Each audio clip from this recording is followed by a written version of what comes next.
baxırdım ki, misal üçün mən çünki özüm də valideynəm, deyirəm, misal üçün mənim mamam belə əziyyət çəkirdi, papam belə əziyyət çəkirdi. Elə olurdu ki, misal üçün biz nəsə istəyirdik, o onların lap cibinin son pulu belə olsa bizə alırdılar o şeyi, amma həmin gecə özləri misal üçün ac yatırdılar ki, əsas odur uşaqlar yesin, əsas odur uşaqlar geyinsin.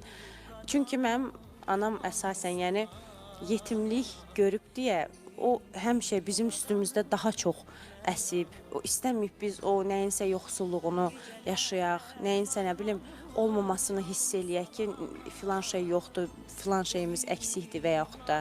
Amma mən uşaq da olsam həmişə yadımdaydı. Baxırdım, даже heç mama bilmirəm, misal üçün axşamlar bir də görürsünüz ağlayırdım ki, misal üçün bizim şkafımız doldu paltarla, amma mənim anamın bir dənə səhnə paltar var toya.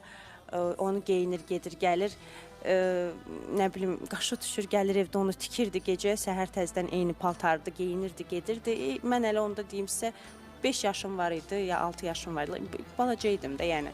Ağlayırdım gecəni ki, niyə də, yəni bizim hər şeyimiz var, amma o bizə görə çalışır, amma özünə heç vaxt o, yəni düşünməyib də bu həyatda ki, özüm üçün nə isə eləyim. İndi də bizim üçün çalışır, sevgim üçün, böyük bacım üçün, mənim üçün.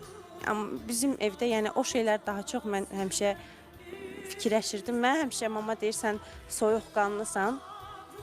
Mən əslində sevgimi bildirə bilməyən bir insanam. Çünki çox belə şirin dilim yoxdur. Yəni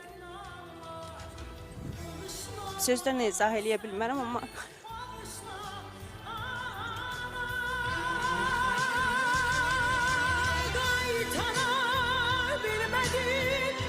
sayını ana ömrümü günümü itirirəm mən sənin gül payını çiçək payını indi məzarına gətirirəm mən qaytara bilmədim haqqı sayını